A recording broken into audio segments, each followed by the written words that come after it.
belajar anak ya. Dan saya ingatkan kembali selamat datang kepada Bapak Ibu yang sudah sudi hadir pada siang hari ini. Untuk nanti kami akan membagikan link presensi di kolom chat untuk sebagai bukti kehadiran Bapak Ibu semuanya.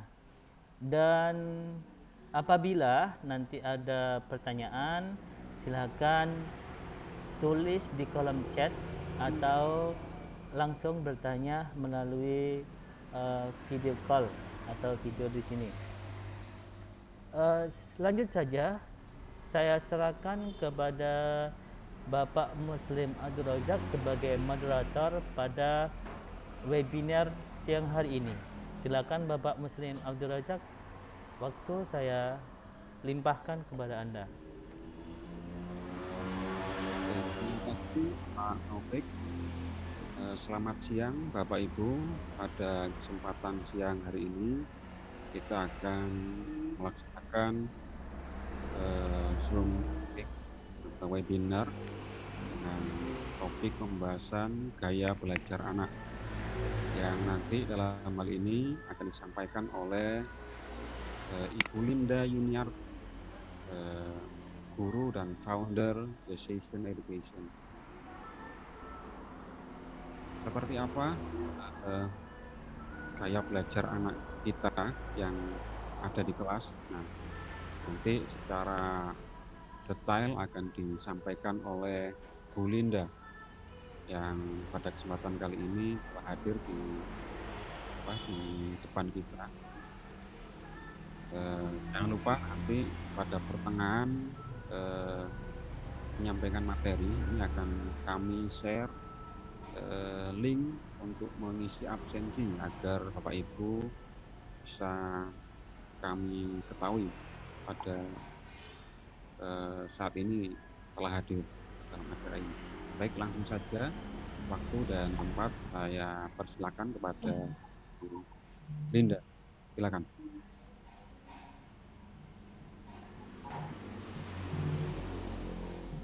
Silakan Bu Linda. Ya, terima kasih atas kesempatannya. Ya, memang tema pada siang hari ini gaya belajar anak. Gaya belajar anak menurut Bobby The Potter ada 3, yaitu gaya belajar visual, auditory, dan gaya belajar kinestetik. Kira-kira apa sih setiap detailnya ini? Mari kita lanjut satu persatu dari visual, auditory, lalu ke kinestetik. Gaya belajar visual, memperlihatkan yang ia lihat. Jadi visual ini mengandalkan penglihatan, maksudnya mengandalkan panca indera penglihatan, yaitu mata. Jadi apa yang dia lihat itu sangat berpengaruh sekali. Jadi perhatikan apa yang dia lihat seperti gambar, grafik, simbol, atau hal-hal yang mengandalkan visualisasi. Lalu sekarang lihat instruksi tertulis atau diperlihatkan sesuatu secara gamblang.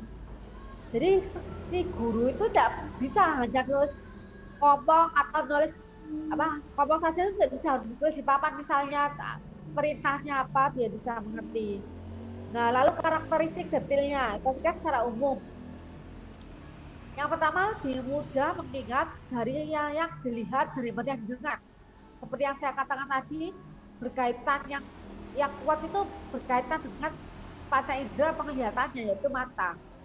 Lalu bisa membaca daripada dibacakan.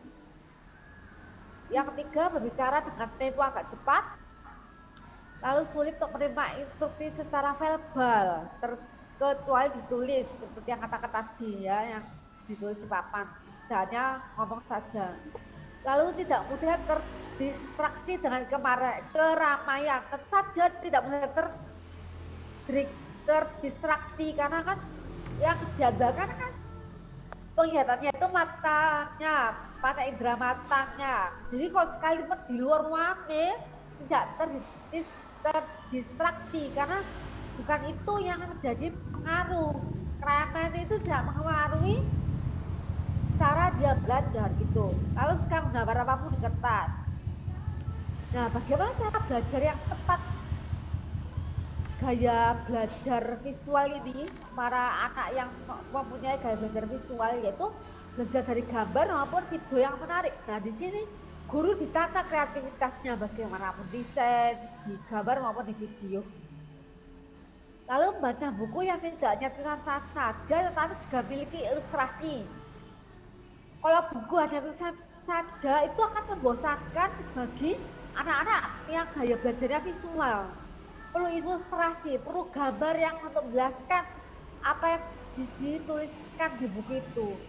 Lalu gunakan simbol warna-warni saat membuat catatan.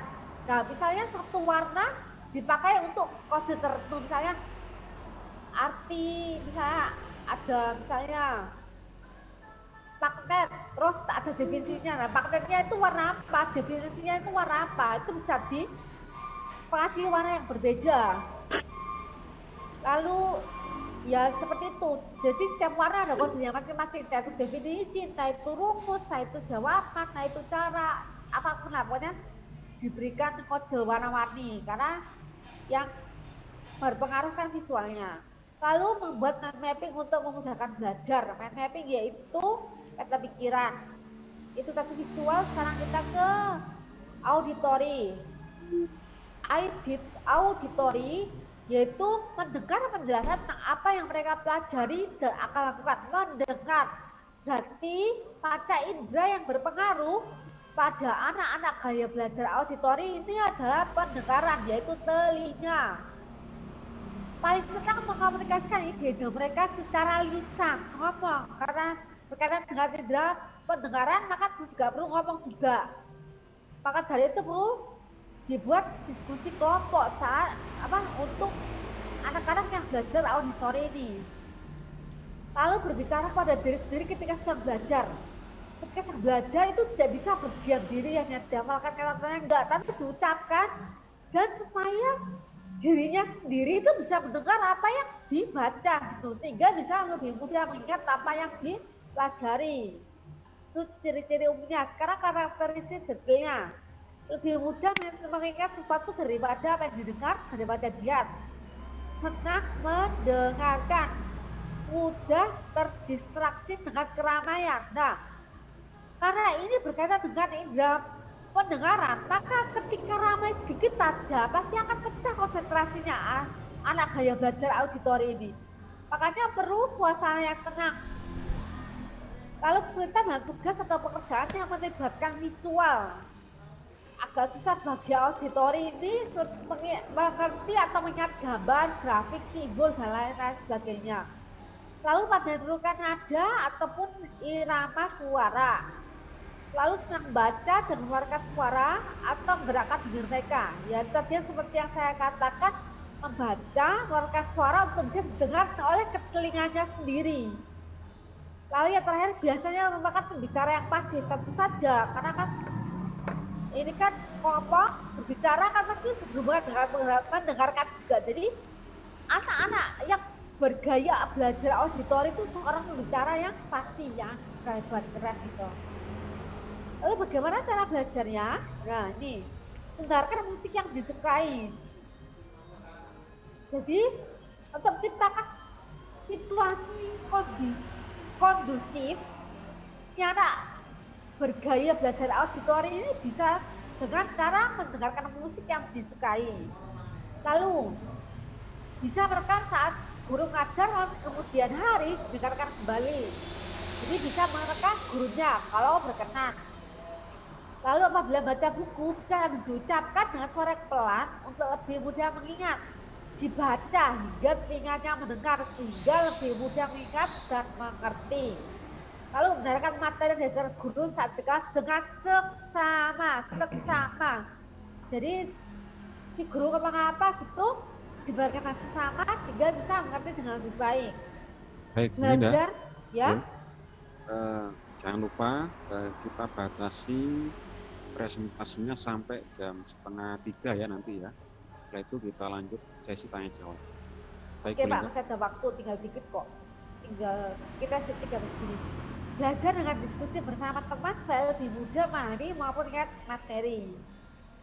Lalu yang terakhir, gaya belajar kinestetik. Nah, seperti apa gaya belajar anak-anak gaya belajar kinestetik ini sebenarnya secara umumnya itu bergerak sedang belajar. Pernah tahu ada murid kontean gerakan pulpen, menggerakkan tangan, berjalan-jalan. Nah itu merupakan ciri khas dari gaya belajar kinestetik, murid-murid atau anak-anak yang belajar gaya belajarnya kinestetik. Mereka senang bekerja dan kelompok dan juga menikmati serangkaian kegiatan praktis. Jadi ada kegiatannya, nggak cuma sekedar mendengarkan guru, nggak cuma sekedar melihat apa yang dipresentasikan oleh guru misalnya, tapi juga diberikan fasilitas untuk berkegiatan praktis, mencoba, lalu belajar menggunakan model dan objek tertentu untuk menggambarkan ide-ide. Nah ini yang saya maksudkan, menggunakan model atau objek tertentu. Lalu cenderung suka melakukan sesuatu langsung praktiknya, bukan hanya secara teoritis. Dan jadi ini harus praktek baru mengerti kinestetik ini. Karakteristik detail, menyerangi belajar dengan metode praktik. Bukan secara teori, jangan dekat, jangan melihat, tapi prakteknya itu yang justru membuat seru, membuat ingin mengerti gitu loh. Kalau kadang cerita nangis tapi pandai dan bercerita. Nah, kalau yang kinestetik ini disuruh buat laporan akan kesulitan. Tapi kalau suruh bercerita itu pandai sekali. Kalau juga aktivitas yang melibatkan gerakan tubuh seperti olahraga atau lari. Lalu saat berkoordinasi banyak menggunakan cara tubuh. Itu karakteristik detailnya ya, ibu, bapak-bapak. Lalu gimana cara belajarnya anak-anak bergaya belajar kinestetik itu yang baik ya? Saat mendapatkan materi belajar bisa memungkinkan segera coba praktikkan segera mungkin. Lalu belajar sambil melakukan aktivitas yang melibatkan gerakan, misalnya sambil berjalan atau sederhana menjepitkan jari. Lalu melakukan eksperimen dari materi yang didapatkan dari guru.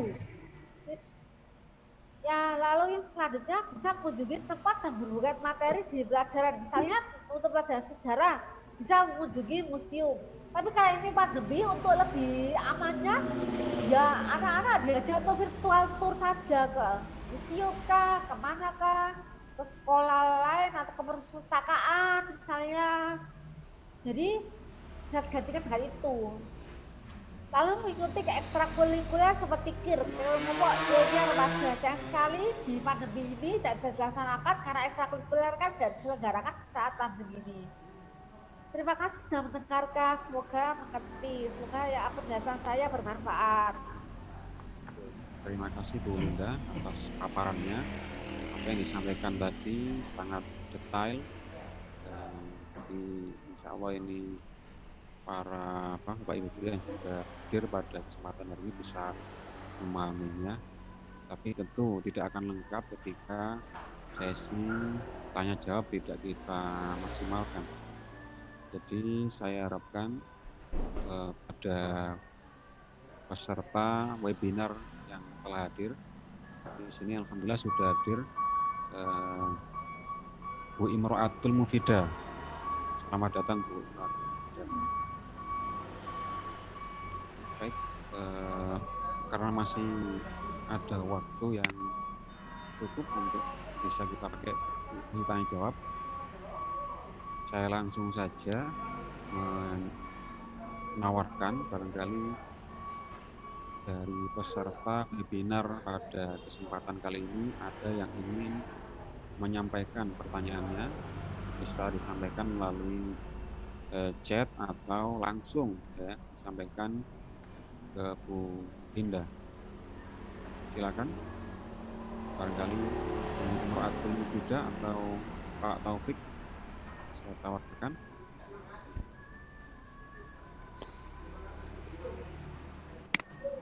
Langsung aja Pak tanyanya, Pak Muslim aja. Tidak ada, oke.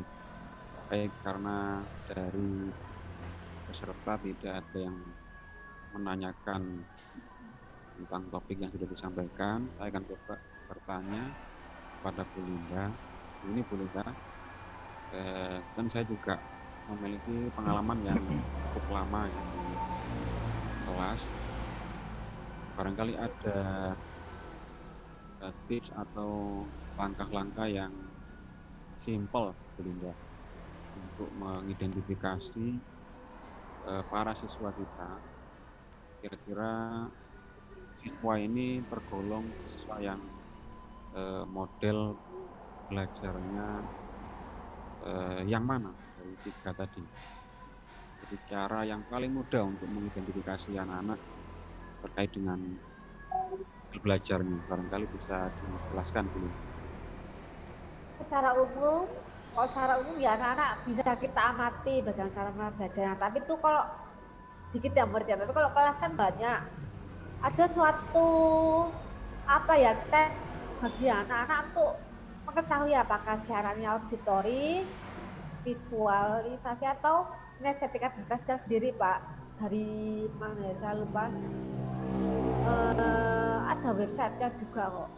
Ya, jadi itu ada tes tersendiri bagi murid-murid gitu loh, untuk memetakan siswa gitu. Harus melalui tes ya, bisa Iya, mengetahui. tes. Terima kasih. Ada closing statement yang ingin disampaikan, Bu Linda? Saya persilakan. Oh ya, nah apapun gaya belajar anak, kita sebagai guru harus mengidentifikasi mereka dan memberikan pengajaran yang tepat. Nggak bisa satu resep untuk semua anak, itu tidak bisa.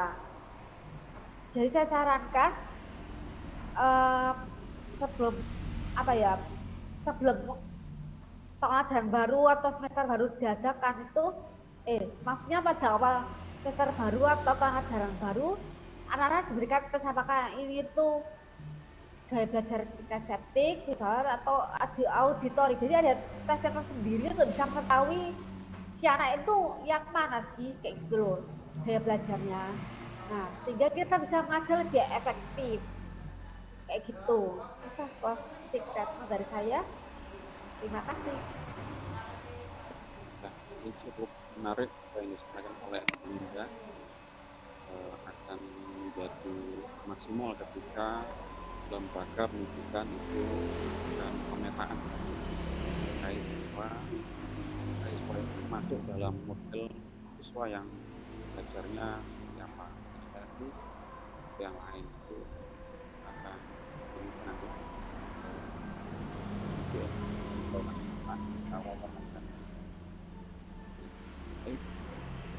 demikian webinar kali ini. Kurang lebihnya kami mohon maaf. Saya akhiri. Assalamualaikum warahmatullahi wabarakatuh. Baiklah, itulah tadi webinar yang sangat menarik tentang gaya belajar anak yang disampaikan oleh Bu Linda Yuniarti dan sebagai moderatornya Bapak Muslim Abdul Razak. Bapak Ibu, saya ingatkan kembali untuk mengisi presensi yang ada di kolom chat sebagai bukti bahwasannya Bapak Ibu hadir pada webinar kali ini.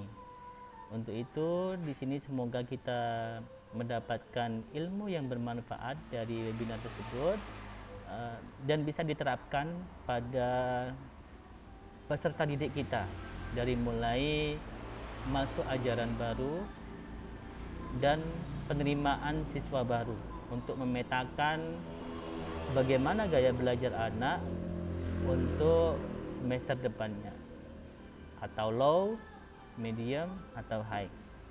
Terima kasih saya sampaikan kepada Ibu Imratul Mufidah yang sudah hadir pada webinar kali ini, dan dari saya sebagai host pada webinar kali ini saya ucapkan terima kasih yang sebanyak-banyaknya dan mohon maaf apabila ada kekurangan pada tim VCT Batch 8 kali ini. Dari saya, Assalamualaikum warahmatullahi wabarakatuh.